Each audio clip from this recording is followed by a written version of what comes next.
21শে জুলাই মমতা ব্যানার্জির স্মরণীয় দিন। সেই উপলক্ষে আজকে ধূসা পঞ্চায়েতে কৃষক ও ক্ষেত মজুর সহযোগিতায় আজকে রক্তদান শিবির আছে।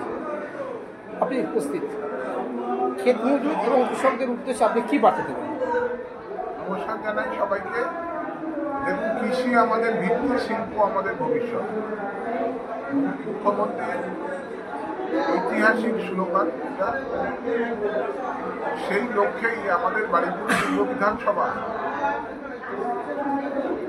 90% মানুষ, 100 জনে প্রায় 90% মানুষ এগ্রিকালচার এবং হর্টিকালচার, কৃষিকার্য এবং ফলের উৎপাদন, এইটা নিয়ে বাড়িপুর পূর্ব বিধানসভা প্রায় 90% বেশি। তাই আমরা কৃষকদের সম্মান সরকার যেমন দিয়েছেন, মাননীয় মুখ্যমন্ত্রী মমতা বন্দ্যোপাধ্যায় যেরকম কৃষকদের সম্মান দিয়েছেন, কৃষক পেনশন, কৃষক বিমা, কৃষক ভাতা, কৃষিকাজে 1 একরের জমি বেশি থাকলে 10,000 টাকা, কৃষক মারা গেলে তার পরিবারে 2 লক্ষ টাকা, মুখ্যমন্ত্রীকে ঢালাও বলে কৃষকদেরকে সুযোগ সুবিধা দিয়েছেন এবং উন্নত মানের চাষের ধানের বীজ, জল সরবরাহ সমস্তটাই যেটা করেছেন। আমরা সেই লক্ষ্যে বাড়িপুর পূর্ব বিধানসভা আমরা কৃষক সংগঠন, দলীয় কৃষক সংগঠন করবার আমরা চেষ্টা করেছি। যে কৃষক সংগঠনের নেতৃত্ব দিচ্ছে আমাদের বাড়িপুর পূর্ব বিধানসভায় ওয়াইদুল্লাহ শেখ এবং হামিদ আলী, দুজন মিলে এনারা এই কৃষক সংগঠনের নেতৃত্ব দিচ্ছে। আমাদের প্রতিটা অঞ্চলে আমাদের দলের কৃষক সংগঠনের কমিটি আছে। তারা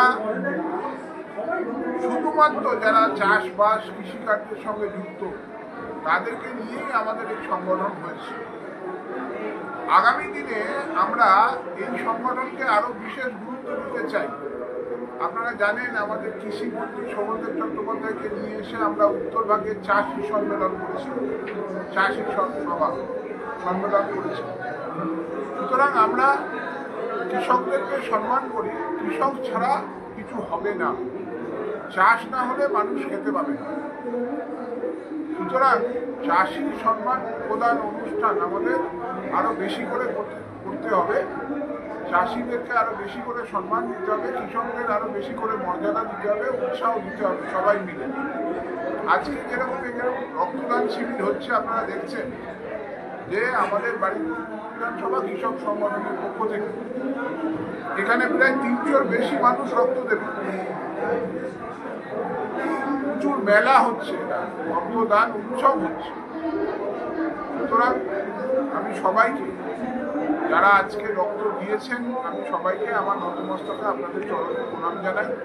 আমি তাদের উদ্দেশ্যে বলি, আপনারা শুধু রক্ত দেন, আপনারা একটা মানুষের প্রাণ বাঁচিয়েছেন। সুতরাং মানুষের প্রাণ বাঁচানো এটা ধর্মের কাজ, এটা মহৎ কাজ, এটা পুণ্যের কাজ। সুতরাং এত বড় পুণ্যের কাজ আপনারা করেছেন, আপনাদেরকে নমস্কার।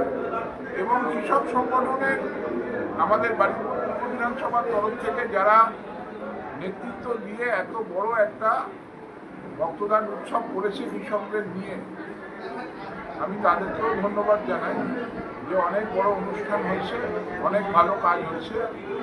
আগামী দিনে আমি আমাদের সংগঠনকে বলবো, বিডিও, এডিও যারা আছে, সরকারি সুযোগ সুবিধা মানুষকে পাইয়ে দেওয়ার জন্য মুখ্যমন্ত্রী মমতা বন্দ্যোপাধ্যায় যেভাবে কৃষকদের সুযোগ সুবিধা দিয়েছেন সরকারি ভাবে, সেই সবগুলো মানুষের কাছে পৌঁছে দিতে হবে। কৃষক সংগঠনকে আমি এটা অনুরোধ করি। আর আমি সারা বাড়িপুরের কৃষক, ক্ষেতমজুর মানুষদের, মেহনতি মানুষ, তাদেরকে অনুরোধ করব যে আপনারা সবাই মুখ্যমন্ত্রী মমতা বন্দ্যোপাধ্যায়ের পাশে থাকুন, মুখ্যমন্ত্রী মমতা বন্দ্যোপাধ্যায়ের উন্নয়নে সামিল হন কৃষি আমাদের কৃষি আমাদের ভিত্তি, শিল্প আমাদের ভবিষ্যৎ। সুতরাং আপনারা সবাই বারুইপুর পূর্ব বিধানসভার কৃষক সংগঠনকে সহযোগিতা করুন। আসুন বারুইপুর পূর্ব বিধানসভার কৃষক সংগঠনের পাশে দাঁড়িয়ে থেকে আমরা কৃষক আন্দোলন, কৃষক বিপ্লব, কৃষক চাহিদা আমরা সর্বস্তরে কৃষক সমাজের কাছে সরকারি সুযোগ সুবিধাগুলো বন্টন করব। নমস্কার।